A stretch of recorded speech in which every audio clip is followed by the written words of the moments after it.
Don't go. Welcome to the Vinny Rock Podcast.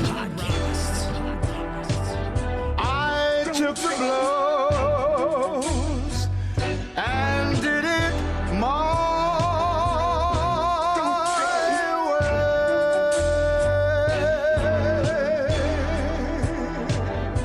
way. It's time. The Vinny Rock Podcast. Hey, what's up? It's the Vinny Rock Podcast. I might have just yelled in your ear, and I'm sorry. Yeah, Let me hit the sponsors real quick. All right, we got Core Medical Group is a testosterone replacement therapy company.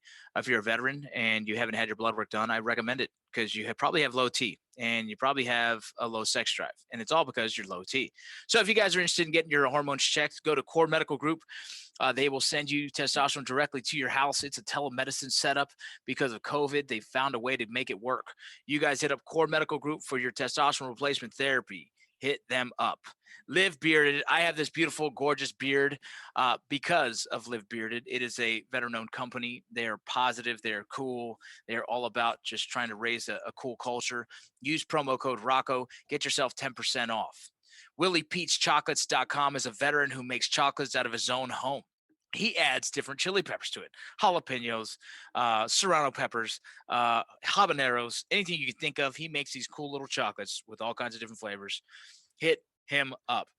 Deadeye Outfitters is an outdoor organization. They have all kinds of cool clothes, but what I'm pushing hard right now is their flannels. They got flannels that are man, pre-shrunk, wrinkle-free. I mean, they're so incredible. What a great company. Those guys do a lot for veteran organizations and law enforcement. You guys go check out Deadeye Outfitters. BullionBoxSubscriptions.com. BullionBoxSubscriptions.com is a precious metal company. You guys can get your silver and gold. Right now, it is a great time to invest in silver and gold because it is one of those currencies that stays constant. You can trust that. Hit up, let them know I sent you. Barry Law is a veteran-owned and operated law firm that focuses on getting veterans the disability ratings that they deserve. They will change people's lives. I promise you, they're there to help you. They are veteran-owned from back to Vietnam era and all the way till now. They're killing the game. Go hit up PTSDlawyers.com, PTSDlawyers.com. Go to veteran.com. That's my company. We're selling shirts. We're selling coffee. We're selling items. We just got plate carriers and plates from a company called West Coast Armor. It is the best stuff out there. I promise you, go check them out. Go to veteran.com. Every $5 spent gets you into the raffle of winning a F-150. Manscaped, home of the lawnmower 3.0. Yeah, or the lawn trimmer. They got stuff to clean the nose hairs out of your big old nostrils, your balls, keep them soft. They got deodorant for your balls. They got everything you can think of for the male grooming experience. You guys go check out Manscaped. Use promo code ROCCO. Get yourself 20% off and free shipping. You won't fucking regret it. Last but not least, MGS.edu, Modern Gun School. You can be an armor in the comfort of your own home using your GI Bill or your Voc Rehab. If you guys have questions with any of those things, you guys hit me up. And here we go. What's up, brother? how you doing? Thanks for having me. This is awesome. Dude, you know how we hooked up, right? From a group. I posted in a group. I said, I'm looking for people that have crazy, weird experiences because I want to bring them on the podcast. And someone said, I know a ranger who has these crazy fucking things and he talks about them. And I'm like, what? I was like, who's this dude? And then boom, we connected.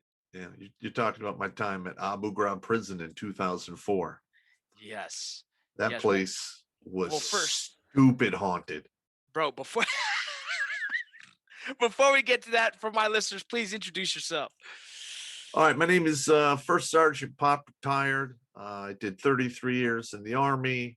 I was an straight leg infantry guy. Then I became a paratrooper. Then I became an airborne ranger, 2nd Ranger Battalion, Bravo Company. Then I went on to serve in 12th and 20th Group Special Forces. And I finished up my time in the civil affairs, and doing intel and psyops. I got a pretty wide range of skills. Yeah, you could say hearts and minds until it's time not to win their hearts and minds and just shoot them in the heart. I love it. Well, I fucking love it, man. And that's some crazy experience. I was in Alpha Company, 2nd Battalion, and so that's kind of cool. You were in Bravo. What years? I mean, who knows? 1988 to 1991. I'm one of the guys who jumped into Rio Hato during Panama. And when you read about that whole thing, I was the guy who got ran over by the truck on the drop zone. It's quite exhilarating. Oh my God, that is incredible. What a story. Yeah, man. So that was the thing. I didn't know what I was getting. I wanted to find someone who would talk about some paranormal activity. And your name popped up, and then I heard your background. I was like, this is the guy. This is the guy we need to talk to. Yeah, because I'm a rational person. All right. I for the most part I have to see it to believe it. But there's some things that went on there that there is no rational explanation for. So what years were you there? In Abu, Yeah. in Iraq, I was there in 2004. Oh shit, no So way. it's right after the main push. Yeah. Yeah. That's I was let's see, I was in Mosul in 2005, so I must have just missed you, or we probably caught each other at some point. But in you in your life, have you ever experienced anything of like ghosts, or do you believe in it or anything like that? Oh yeah, I grew up in a haunted house. You did. Oh yeah. I mean, it wasn't like every day, but there was a lot of odd things that happened, like a door would slam shut every once in a while. And I'm not talking about like when the wind blows it shut, like it would slam so hard it would shake the windows in the house. And like this happened in the wintertime, and all the windows are closed. The furnace wasn't even on. I'm like, okay, it's kind of creepy. So you believe in ghosts? Obviously. Oh yeah, I do. Tell me, what was one of the craziest experiences you faced in the Abu Ghraib? All right, let's see. There's a few actually. The creepiest one. I was coming back from battalion meeting. It was like 10 o'clock at night, and you have to walk across the big open area to get to our particular cell block that we're staying in. And when you walk into it, there's a long hallway that goes the whole length of the building, and it's lit by fluorescent lights, and it's 24/7 365. Those lights don't turn off. I turn the corner, and then towards the very end I see this jet black, like it's like a person just walk right across the area and then goes into this little alcove area. And I'm like, wow, that's kind of weird, because there's nobody down there during the night. It's a couple offices and stuff. They're locked. So I walk right down there. I have my eyes on there the whole time. It takes me about maybe 40 seconds to get to that area. I turn the corner, and all the offices are padlocked, and there's no exit. So I was like, yeah, that is yeah. And then the hair on the back of your neck stands up, and on your forearms you're like, oh Jesus Christ. Yeah, I mean that was one where I actually saw stuff directly that I saw all kinds of stuff out of the corner of your eye, like things move across doorways, stuff like that. You look and it's not there. So there's nothing else that could explain that. You weren't exhausted. You weren't nothing. No, I wasn't coming off mission. I certainly wasn't drinking. I had eaten, 2 square meals that day. I got like maybe 5 hours of sleep the night before. I mean, that was just straight up supernatural wonkiness right there. What scares me about ghosts is that I can't fight them. Right? Like that's my thing, is like I fucking hate the fact that if something was in this room, I'd punch right through it, or I don't know what it is, right? Like, yeah. That's what fucks my head up about ghosts. Is like if there's an alien, I'd probably punch it in the face and probably get fucking killed. Who knows? But ghosts fuck me up. Supernatural shit scares me. Yeah, that's one of the things that I respect about it is, for the most part, there's really nothing you can do. I mean, I'm not a shaman. I don't know any of that crazy shit. I'm not a warlock, or I'm just a dude that carries a rifle and talks some shit once in a while. That would flip me out, man. Flip me out. Oh man, tell me about another one, please. This is crazy. All right, so this is a couple months later, and it's like 2 p.m. And one of the weird things that happened in the prison is like some areas of the prison were just so covered in gore and fucked up that they didn't even clean them. They just boarded them up. Wait, what do you mean? Explain that. Talk about during the first push, the Iraqis who held Abu decided to execute prisoners en masse, and it was just horrific. So these are Afghan. I'm sorry. I mean, I'm going to stop you real quick. These are Iraqi prisoners that are there for whatever reasons before the war even started. They're just there, right? They might have been a Correct. thief, they might have been whatever, and so they're housing all these inmates. Do you have a number of potential how many inmates were held there at one point? Well, it was told to me that over the 10 years that, or 10 plus years that Saddam held the country, something like 2.2 to 2.5 million people went into the prison, and like somewhere in the neighborhood of 750 to 900,000 people were never seen again. Holy shit! Yeah. So if you were going to prison, you pretty much knew you were going to die. Well, yes and no. Like the cell block that was at was the political prisoner cell block. So those guys, it went really poorly for them, because when we took it over, behind the prison, there was a wood chip machine. You're in the desert. What do you need a wood chip machine for? That shit was fucking just straight up evil. Wow. Yeah, I mean, it was horrid. And every room had an iron hook in the ceiling where they would take guys and throw them up there with their hands tied, and they just whip them and torture the shit out of them. And then they would leave. When the guards would leave, they'd like, if you're smart, you'll be dead in the morning. You hang yourself. And like guys would take turns hanging themselves from these hooks. Jesus, so this is all before we showed up. Correct. This is all before we even showed up. And so when you got there, there was the invasion, right? And I'm imagining us, the military force, we had to, take by force. And by the time we got there I'll explain to people that are listening, so I'm trying to break it down for them. We were using the prison as a fortified position to stay in, right? Housing, essentially, correct? Correct. And so by the time you guys got there, they have already pretty much murdered everyone in there and left. Yes. Is that correct? Well, actually, the way it was explained is they murdered as many as they could because the army was advancing. When they ran out of time, they just left. And a lot of people were like, what the hell just happened? The first wave came through, let them out, and then cleaned up the bodies and what have you. And then some of the rooms and some of the areas were just so horrifically just gore covered. They just boarded them up and said, don't fucking go in there.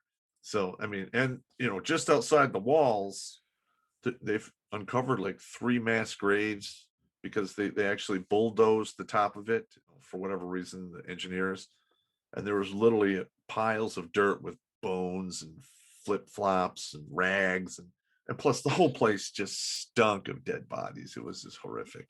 Yeah, Mike was pulling up some information. This thing was opened in the 1950s, and it held approximately 50,000 men and women at a time. Mm-hmm. Oh, no, there was a lot more than that. It got crazy.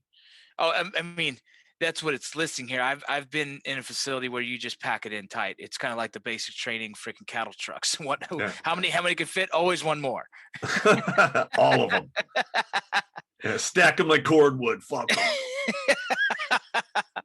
Damn, dude. So why did the military decide to use this as a fortified position to stay? Well, there's 2 reasons. One, it had actual concrete wall with guard towers around it, and 2, the local population was terrified of that place. God, that makes sense. Holy crap. So now here we are. We're in a prison with thousands and thousands of dead Iraqis that were there before we got there. And now you're having to do your job at war and also try and get comfort in a prison that is haunted. Oh yeah, the whole time I was in there, the hair on the back of my neck was standing up. I mean, I had a hard time sleeping. I would have said, Battle Buddy says, I gotta go take a piss. They'd be like, you don't need a Battle Buddy. Yes, I do, bro. I don't go anywhere alone because it's haunted. Well, here's another like weird story. I had this happened like 4 or 5 times. So I had one of my platoons staying in a second floor, and they had to like leave out the back door and go down a set of stairs to use the porta shitters and pissers. And we didn't, there was no lights in that particular area, and most people didn't turn the lights on at night anyway because everyone wanted to sleep. So they would hang chem lights, so you would have that dim light so you can see the stairs, bust your ass walking down there in the middle of the night. And on several different occasions, they'd be walking down, and a 10-year-old kid would walk past them up the stairs, turn left, go into the bay. So they come in there, there's a kid in here. They flip on the lights, everybody gets up, they're turning everything over. So I remember the fourth time this happened, it was like 3 a.m. and the lights come on. There's a kid in here. And I get out and I look across, all these guys are in utter pandemonium. And I'm like, because nobody would say it. I was the first sergeant. So I'm like, hey, the kid's dead. He's dead. All right.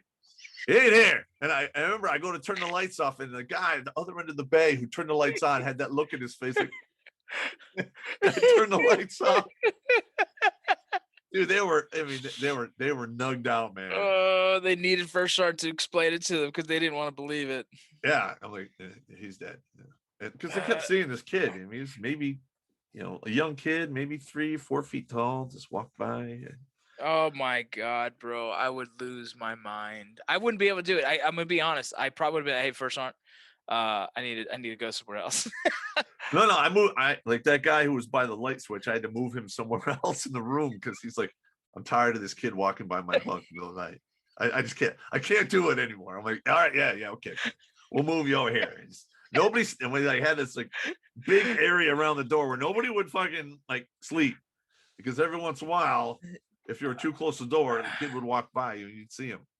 I'm wondering, is there a chance that maybe there's some kind of chemicals that making someone hallucinate or anything in there? No. Not when you have, it was like 4 or 5 different guys, see the kid, and one occasion there was 2 guys going down, one behind the other, and they both saw the kid go by. I mean, come on. That's absolutely fucking nuts, man. Yeah, my God. That scared it, I mean, the thing is, did it scare me? Yes, it did. But I had nothing to do with his death, and I didn't communicate with any. They do their deal, I do my deal. I want to get the fuck out of here. Go. I didn't communicate with said ghosts, and so I don't feel like they've overran my body, and I didn't bring them home with me. That's a fear of mine, dude. Yes, you get possessed. Bro, I don't know. The scariest movie I've ever watched was the Exorcism of Emily Rose. It was fucked up, dude. And this funny thing is I believe in this stuff, and I even told Mike, I need to find me someone who's been a part of an exorcism, because I want to know more about it.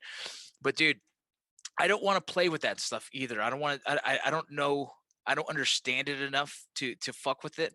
But I went to a house one time. My wife was getting her hair done. It was her best friend was getting married. And so we went to San Antonio, and we found this lady online that does hair. We show up to her house, and she has this Santo Muerte, which is like the saint of death, right? Yeah, that's evil. Yeah. Right. It could be evil. It could be, some people pray to it. I don't want to judge any cultures, but the shrine that was in this house I felt uncomfortable. I was like, oh shit, this is not, I don't think this is good. And so I saw it because I went to go to the bathroom after I had to take a piss. I walked by and took a picture, and I sent to a buddy of mine who has a lot of experience in this space. Right. He goes, bro, wherever you're at, get the fuck out of that house. He goes, and you better delete that fucking picture. It scared me, dude. I thought like, oh, fuck. Taking the picture already ruined it. They're going to follow me. That whole night I couldn't sleep, dude, because everything I heard, everything that happened, it felt like it was the spirit that just fucking followed me. God. I have an associate of mine who's actually a Catholic priest, and he is studying to become an exorcist. That's an actual real job in the Catholic Church. Oh, yeah, no, I know that, and we want him. I would love to talk to him. I've seen videos that are hard to explain. I've seen videos, I've seen documentaries, and I've dug deep into that. I grew up Catholic, right? I grew up Catholic. I walked away from that because it just, I don't know. There's too much extortion going on. It wasn't my thing. But whatever the case, there's something interesting about the whole exorcism space that is like fucked up, dude. And to hear some of the voices or some of the dialects and people picking them apart and saying like, dude, I don't know.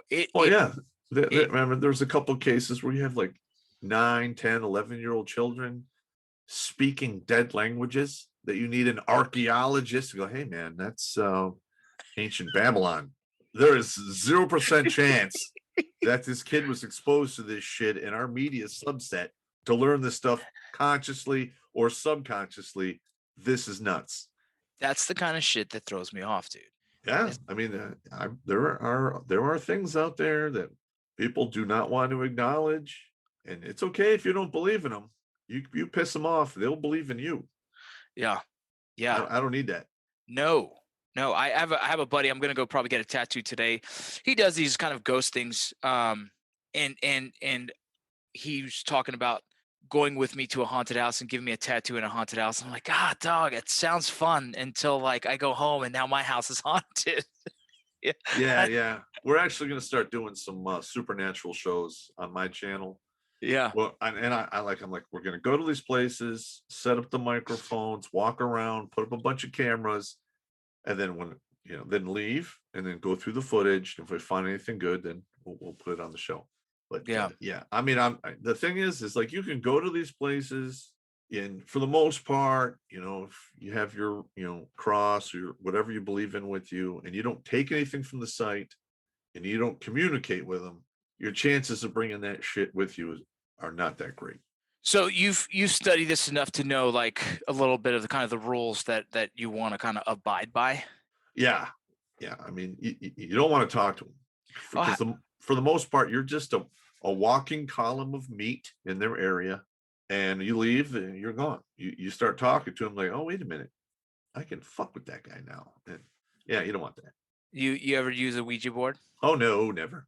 I won't even Never. let them in my house. I have 2 young daughters, and when they were really young, I remember like, yeah, we're gonna get a Ouija board. I'm like, doesn't come into my house ever. My kids wanted to get one, Oh, no. and I told them, I said, no. I've played with one before, and it scared the shit out of me, and I will never buy one again. It's not a game. It's No. not a Hasbro game. No, it is the equivalent of firing a star cluster into the astral plane and let everyone know, hey, here we go, come here. No, you don't need that. Oh my God, dude. So what has gotten you so much more into this that you guys are now going to be starting your podcast focused around it? What is it about? Yeah. I've been pretty interested in it. Like for instance, I started in Panama. We had one of our soldiers, a couple from my company killed, KIA. And I remember we brought back one of them. I'm not going to say his name because I don't want to piss off his family, but we bring him back. And, at the casualty collection point, you don't ever keep the dead with wounded, or you wind up with more dead. Yeah. So we had moved him off to a smaller room along with the other guy. And there was like 2 more in there from other companies. And I was pulling security as the sun was coming up. And I remember looking over my shoulder, and I swear to God, I saw that soldier standing over his own body. Mm. And it was like, literally, I looked, I blinked. It went on for like 40 seconds. And then he was gone. And I was like, there's something here, man. This, this belief that when you die, it's over. And nope. Something carries on. So with that, I mean, just digging into that, do you believe in the afterlife? Do you believe in a heaven? Oh, Do you yeah. believe in a God? Of course. Yeah. I do. I mean, I'm not super religious. Yeah, no. I think the churches are a business, and not all of them have have the righteous cause. Correct. You know what I mean? So faith in itself is faith, right? So I do. I believe there's a God, right? I believe in faith. I believe in an afterlife. I just don't understand it. But I explained it to my kids. Like, you believe in ghosts? Like, yeah. I was like, so what do you think that is, right? That's an interesting thing. Yeah, and like another story I was telling you about, the boarded up room in Abu Ghraib prison. I was literally sitting in a lawn chair under a camo net, just chilling. It was like 2 p.m, and to my right was one of these wings that had been, boarded off. And literally on the other side of this one door that they had boarded off, you just hear boom, boom, boom, like somebody's fucking in there, like trying to get the fuck out. So I'm like, all right, some other fucking assholes in there. God damn it. I gotta go yell. I gotta chew some ass, take names, whatever. So I walk around, and there's all of the boards are in place because I was like touching them and stuff. I'm like, maybe there's another way in there or something. And like 40 minutes, and I'm like, okay, fuck it. I just wrote it off. 40 minutes later, I come back, I'm eating dinner. Boom, boom. It happened again. I'm like, all right, fuck this. I go get like 4 guys. We pry the door off there. I walk in there, and there was blood stains on the floor, shriveled up brains, parts of skulls, fingers. It was zombie land in there. So I go in there, I'm like, hey, if you're fucking in here, you need to get the fuck out right now. And then I have them nail it back up. And then I never heard shit from that again after that, but I mean that's some fucking crazy. Oh man. Hey Pop, I gotta take a break real quick for this Manscaped sponsorship. We got to break into the between of our scene to talk about it. Do you do any manscaping? Yeah, of course I do. Well, I recommend that you buy yourself a weed whacker for the electric nose trimmer, fix the hair. We're sponsored by Manscaped. There's all kinds of cool stuff for men. The Lawnmower 3.0 is for safe skin. It's for trimming the hair around your balls and not getting cut. That's very important. I've done it. It sucks. It hurts. There's also all kinds of stuff like crop reliever, the ball toner and refresher. There's foot dust. There's the signature Manscaped cologne. There's crop mop ball wipe. Keep them fresh, keep them clean, keep them smelling good for the old lady. Trust me, your women will love you for it. They'll appreciate you that you take the extra effort and keeping that body nice and clean and smelling fresh for them. You guys, make sure you order yourself some Manscaped. Use the promo code ROCCO, ROCCO, for 20% off and free shipping. Oh my goodness, dude! I don't fuck with ghosts, bro. So I grew up in a house that we are the second owners of that house. The first owner, we believe, or we're told that he died in there, just of natural causes of some sort, right? Just died. Growing up, I always felt like it was something in that house. Like always felt like it was haunted. But now we all can agree we hear footprints, like footsteps, the presence of footsteps. And that is a weird one because that same thing happens in my grandmother's house. In El Paso, I had my grandmother passed away there. My great-great-grandfather passed away there, and my grandfather passed away there. And I would go visit my uncle who now lives in that house. He would keep a radio playing. And anytime you shut that radio off, he'd tell you, hey, keep that radio on or else you're going to hear grandpa. And I was like, what the fuck? And so he kept this radio at a low tone all the time because if not, you would hear these noises that kind of were freaky. And one of them is hearing my grandfather's feet slide across the floor like he would every morning to go do his chores around the house. And you would hear it. And you're like, fuck, that shit always fucked me up. But I also didn't have as much fear because it was like my grandpa, who was just the sweetest dude in the world. So I was like, okay, that's kind of cool, but it's kind of fucked up too. Well, typically if, it's a relative or somebody you knew, they're not going to fucking do anything to you. And a lot of people don't seem to understand is most buildings are haunted. I know it's like, oh yeah. Like for instance, I got stationed in Utica, New York, right? All of the houses in Herkimer and Utica, I mean, they're 100 years old, 125 years old. People just started dying in hospitals like in the 60s. So a lot of these places, they had relatives drop dead all the time. And I stayed in this one apartment and it was haunted with this old lady and it was really small in there. Literally, I lived like in a Rubik's Cube, and to get along, I had to move boxes around to like move around and live in that place. And there's a couple, like one time I was laid up with a fever, about 101, had the TV going on, and I took my Motrin, I threw down some whiskey, and I'm trying to get back to sleep. And like, I can hear the wisps of the feet, and then I see like a bathrobe go by, and I wake up and I don't see anything. And I'm like, hey, old woman, stay away from me when I sleep. Okay. We can all get along. It's cool. And then, there was one other one too. Cause like it was like 4 a.m. I was out hanging out at this guy's house, and I stayed there to sober up. I come rolling into my driveway, and you can see through the front window of my apartment. There's a window on the side, and then you can see the garage light, and it's coming through. And like, I see a shadow of an old woman walk by the window, and I'm like, okay. I walk in there, I'm like, hey, leave me alone, woman. I lay down and go to sleep. It's just like, I was glad to move out of there. But yeah, I mean, most of them don't want to fuck with you. They're just doing their own thing. I write a couple novels about this too, and it's all fiction. But you've taken a lot of it from your experiences. Oh yeah, yeah. I mean, there's a lot of, like, for instance, I'm a firm believer that beyond this world there's astral space, and from there you go to other dimensions and stuff. Dimensions. What do you mean?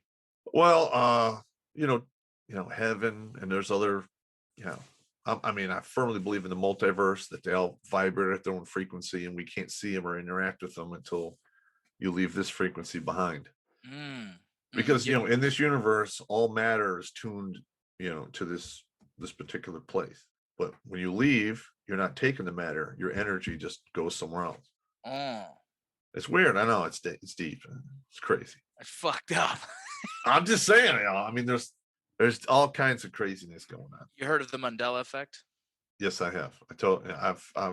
I remember watching like that when they were talking about that 007 movie where Jaws bites through the cable and stuff, and All there's like kinds of that. weird stuff. There's all. And I kinds remember of weird seeing that as a kid, and then they're telling me that's what happened. I'm like, fuck you.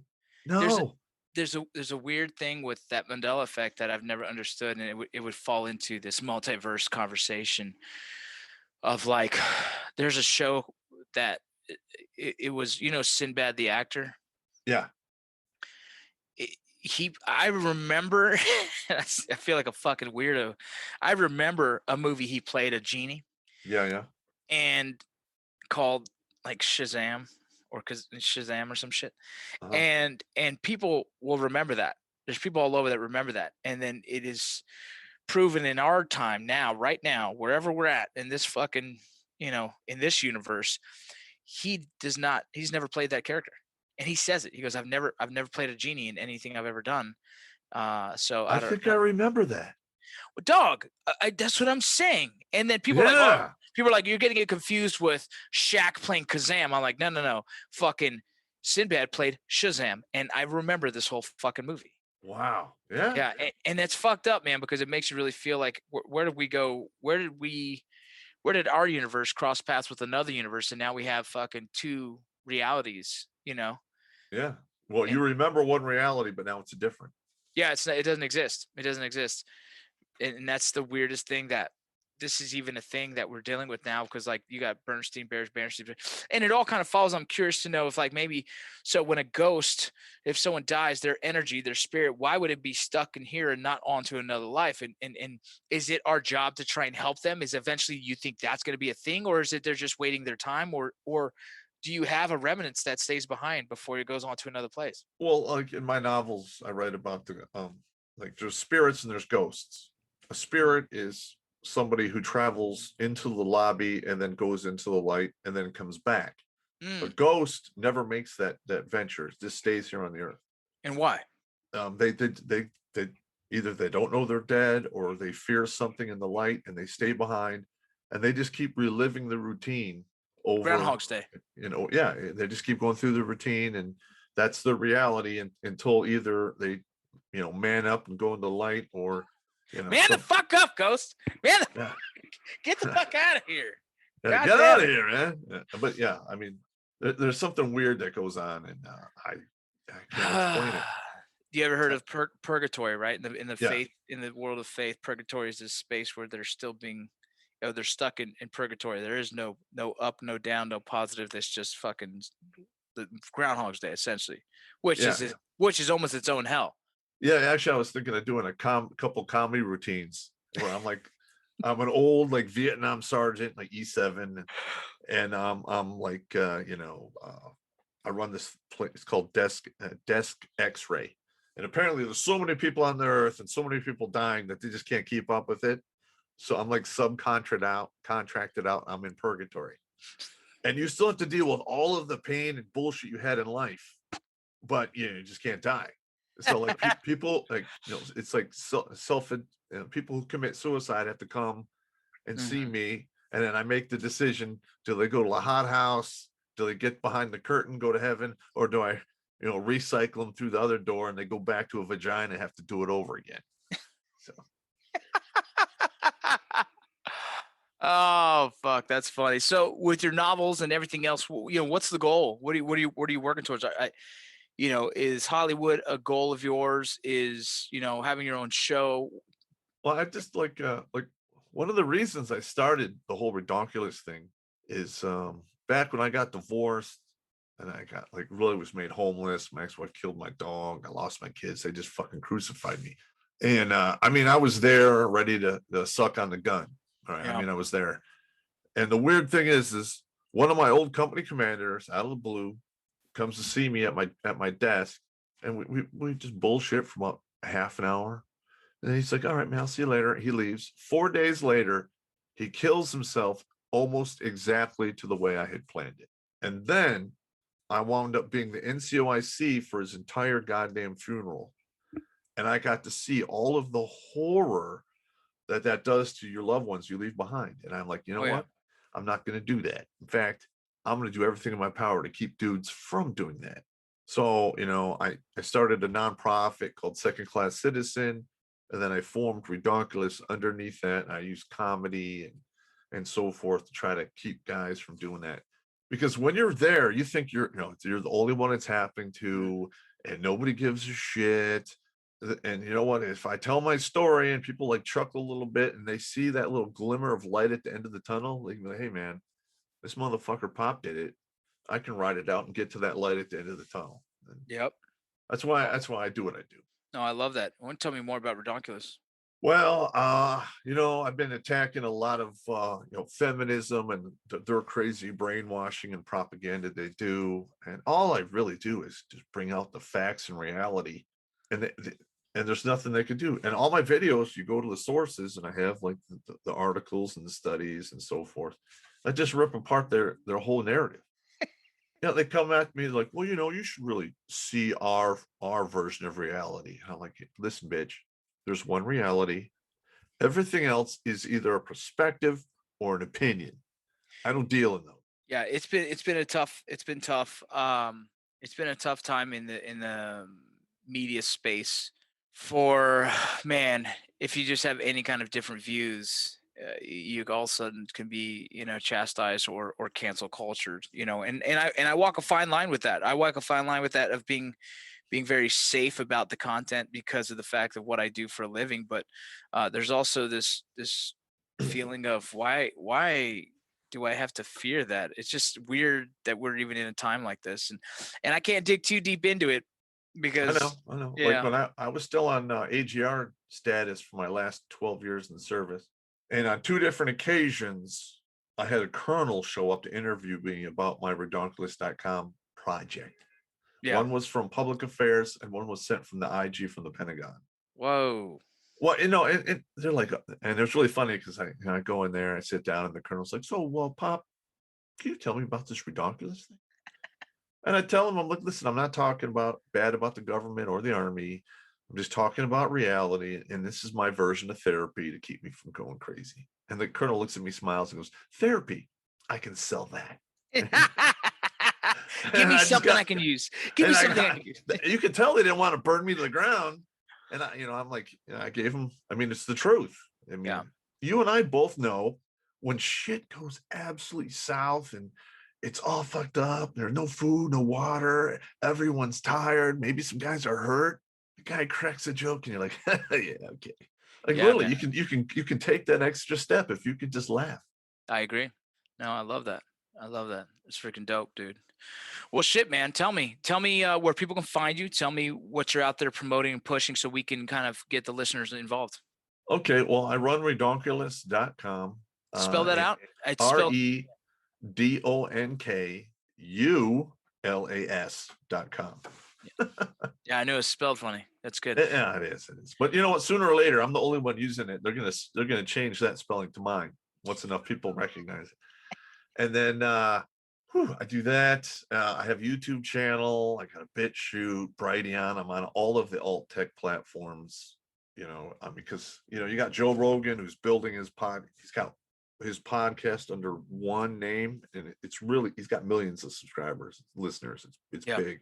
Well, I'm doing the non-conventional warfare way, and I'm going sideways and going to envelop my target that way.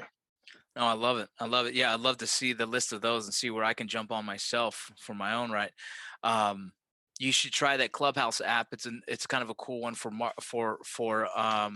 networking. Right now, it's so new and so small that you can be in a room with some big name characters because they're trying it out too. And It's especially it's on the phone Clubhouse app. it's on an Okay. iPhone. Do you have an All right. iPhone?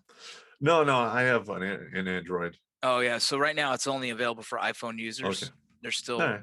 it's still early on, but it's a good platform that eventually you should try and jump onto. All right. No problem. Well, sweet, man. Any website, anything else you want to push, man? And we're gonna wrap this bad boy up. No, that's it, man. I mean, I'm just trying to listen. I work casualty notification. I work the after effect organizers. I've had to zip guys up in body bags.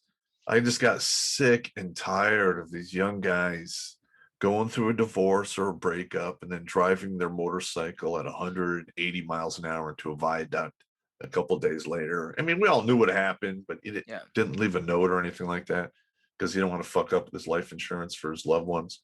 And I'm just so sick and tired of the hopelessness killing these guys because the system's evil.